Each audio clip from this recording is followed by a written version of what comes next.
Hello everyone, this is Padre Bolt 22, and we're back at Kitty Claw Friday. Now, many of you are probably asking, what is Kitty Claw Friday? Basically, this is a claw game that's inside of Grand Theft Auto 5. It's in the arcade that you can buy in Grand Theft Auto Online, and it's near impossible. There's no skill involved in this game, really. It's just as long as your claw touches any of the plushies, you have a chance at getting that plushie. Now, as the further back the plushies go, the lower the chance of you getting it are. So, basically, there's no skill, so it's perfect to just talk over. We'll just have a good time, talk about what's new, talk about Padre Bolt World, talk about everything that's going on, and let's explain this a little bit more. So basically, I've read that the plushies up front, it's about 1 in 100 chance, and the plushies in the very back, it's up to 1 in 1,000. So, in the previous weeks, Sasanta, not now, I'm doing my podcast. In the previous weeks, I was able to attain all of the plushies up until the back row and the old guy. So if you want to see those will be on the YouTube account. I will probably change that to Season 0, because this is relaunching. I'm relaunching this now. This will be Episode 1 of Season 1. So basically we're here. You're here. You now know what's going on. We can get into the meat and bones of everything now. So I'm Padre Bolt. If you don't know, I stream on Twitch. And I've been doing this. I used to do this live on Twitch on Fridays. But I just feel like this lends itself a little bit better to being a recorded YouTube video, because with the recordings coming back, I can't really interact with people and then post it as a recording, so I'm just going recording only. But basically, we're just gonna have fun here. I'm gonna have a good time. I think I'm gonna keep it around 20 minutes. That's what I'm aiming for. Also, what I'm aiming for is this old guy, and I'm going a little bit too far back. It would be funny if I got the Shiny Wasabi Kitty in the very back. I just read that somewhere around 1 in 1,600 chance of getting Shiny Wasabi Kitty, so we're going to be at this for a while. I don't know the chances of the old guy specifically, but it's not good. I wouldn't be surprised to go weeks without getting any of these. So, it's just something we're doing while we talk. Basically, my favorite things to talk about are video games and movies. And today, I'm going to go mostly into the movies, because I've seen a lot of movies since the last time I've done one of these. I'd like to talk about some of them. I have about 4 I'd like to cover today. Basically movies that I've enjoyed, and I want to share with you what I thought about them. Sometimes it will be things I don't enjoy. A little bit about me again. I have both the AMC A-List and the Regal Unlimited setup. So I pay a one-time monthly fee, and I can see basically as many movies as I want. There's a little bit of caveats there, but essentially any movie I want to see. And so I see a lot of them. I see a lot of independent movies, foreign films, the big movies, the small movies, everything in between. I think I'll tally it up before next week. Next week I want to do a little bit more of a 2021 recap with best and worst films. And I'll just go over some of the ones I've seen in the last month. I'm going to start off with a movie that surprised me. Ghostbusters Afterlife. I really didn't expect to like this movie that much. I thought it was going to be a little bit of just a bunch of tropes, a bunch of like, oh, who would have seen this coming? It's this character, it's the young girl character. Oh, she doesn't get along in school. Oh, so funny. But, you know, after watching it, I really came around. I really did. I thought that was one of my favorite movies of the last year. I don't think I'll call it my favorite. Check out next week to see if I do. But I liked it a lot. It's a movie, it's a solid A. A solid A. And I don't have a ton of complaints. There's like a brother character that's sort of irrelevant for the first half of the movie. Like, he doesn't add anything. It's sort of a waste of time. Then he just mostly is not a major character for the second half. So, I like the way that turned out. The characters are enjoyable. It has the right kind of humor for a movie like that. It's not slapstick comedy, which I think was a major problem with the Ghostbusters remake that was the all-female cast. I think they just didn't, the writers or whoever didn't understand what people liked about Ghostbusters, and they just tried to make a movie with their own kind of humor in the Ghostbusters universe. And maybe if they had billed it as that, it would have been a little bit better, but it fell flat.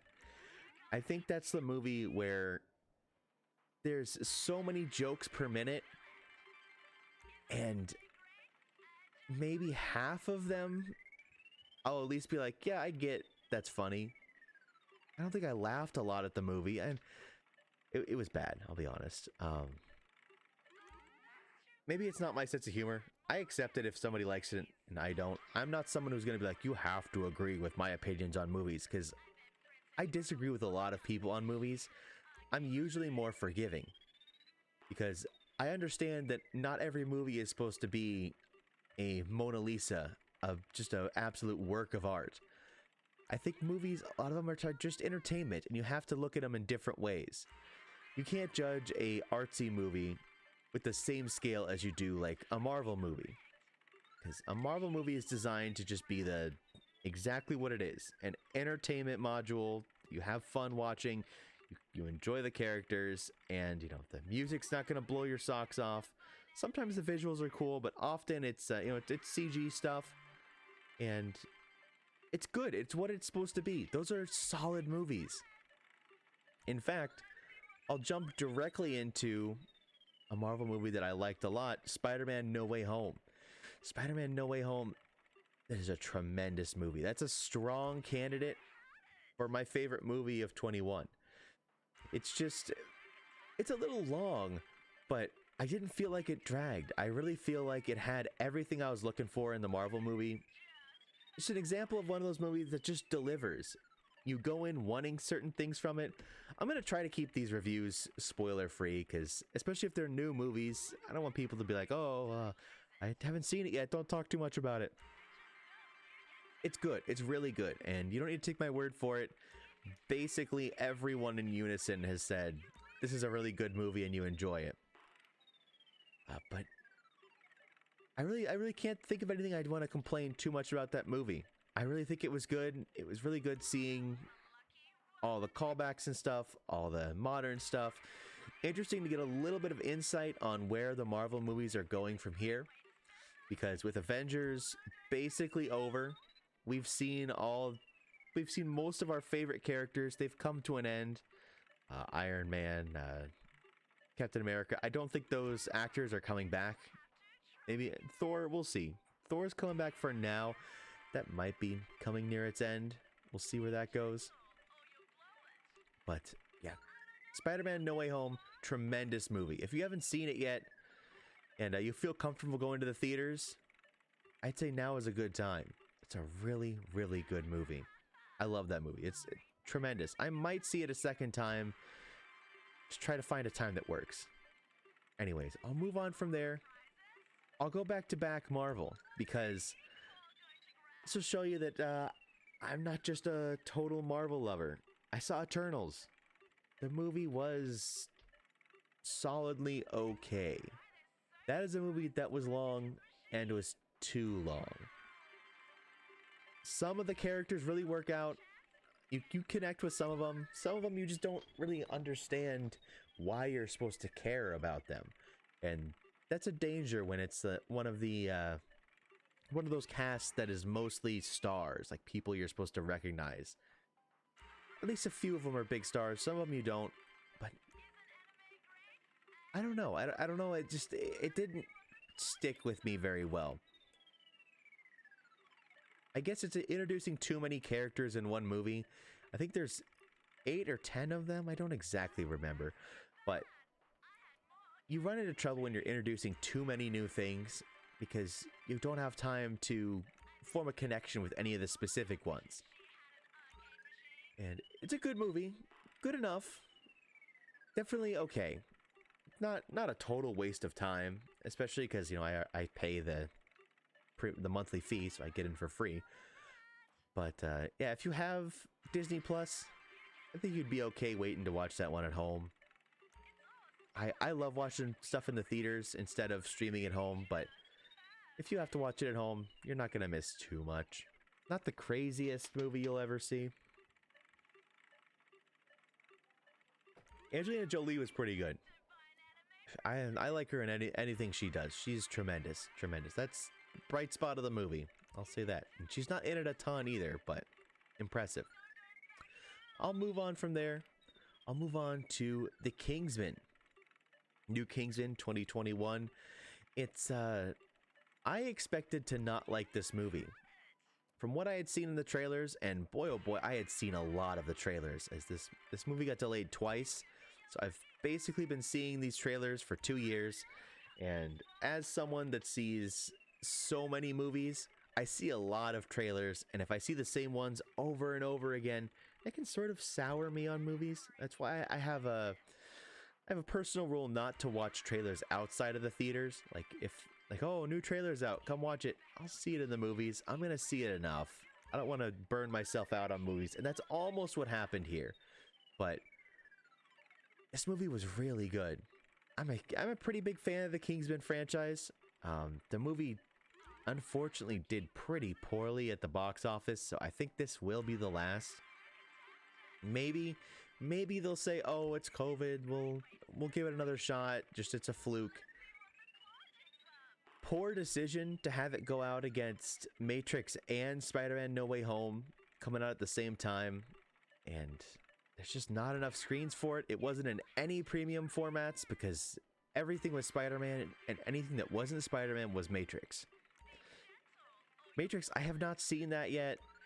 Disappointing to see how poorly that's done in the box office, but that's a trend with the HBO Max movies that come out on HBO Max as well as in the theaters at the same exact time. I get they're trying to take the long-term investment with getting you to subscribe to something, but it's a dangerous game they're playing. Yeah, boy, I don't know if that's gonna work out. Like with Suicide Squad, I feel like they lost money on that one. And it's gotta be embarrassing for the makers of the movie to have the numbers be so low. And like, yeah, Matrix did not do well, and it fell behind Kingsman the second weekend, actually. I've heard some bad things about Matrix. I'll keep my mind open. I didn't like the previews at first. I thought it looked like it wasn't gonna be good. It came around on me. Part of that might just be the music in the trailers that grew on me. It looks different. That's my one worry about The Matrix. This is my review preview because I haven't seen it yet. My preview to my review is going to be, it doesn't have the exact Matrix look as much as the previews show me. So I'm worried about that, as that's so important. Like the feel of The Matrix, the feel of those movies, the Wachowski sisters, they have such a exact way they make their movies that I'm worried it's not going to come off. And I believe if they don't make this movie, I'm gonna look pretty silly, but I believe they made Jupiter Ascending as well, and that was another one of those movies where the look of it just wasn't right. I don't know if they were one-hit wonders with Matrix. We'll see. I'll suspend judgment until I get to see. Until I get to see it, but I'm not super excited. I'm a little bit worried, if anything. Now, I do want to say there is going to be a Q&A section in every week of these. If anybody has questions they want to throw out there for good old Padre Bolt, go ahead and do that. You can do that both in the or not both, because there's more than two. You can leave one in the comments down below. By the way, leave a comment if you're watching. It does help. It helps a lot. And any encouragement, any questions, any different stuff, let me know. If you want me to change anything, if you don't like the audio, whatever, let me know. But if you have a Q&A question, drop it in the comments. Hit me up on Twitter, whether in a mention or DMs. I believe my DMs are open. I also do have a Discord. The link for that is down below. If you want to, I even have a little channel for Q&A questions. And today's Q&A question does come directly from the Discord. Shout out to everybody in the Discord. I do appreciate everybody that's in there. It's a lot of fun, and it helps out with some of the streams. I'll explain that another time, but it's pretty cool. The question is, boneless or bone-in on my wings? I will say, I care deeply about this, because the answer differs on what place. It also differs because it seems like there's a lot of, what would you call them, discount days based on those. Like, the closest place to me is Buffalo Wild Wings, and I think Tuesdays and Thursdays are the discount days. One is bone-in, one is bone-out. I will say, for bone-in wings, I prefer dry rub wings, basically. So no sauce. You use like salts and a bunch of different spices and stuff. You put those on. My favorite is salt and vinegar. Those are delicious. Buffalo Wild Wings salt and vinegar, bone-in. I have a mega thumbs up for that. Sometimes when you have a good wait staff and they just throw a ton of salt on there, whew, I love that. I'm a salt lover. Big fan of that. And but there's also some spice ones like a dry rub, Carolina dry rub or something like that. Those are delicious. But for wet wings, you gotta go boneless. I'm not a fan of picking up wings that make you messy. I just don't like that. And doesn't work out for me. You know, the dry rubs, you can kind of brush those off. You don't need to go wash your hands before you do anything.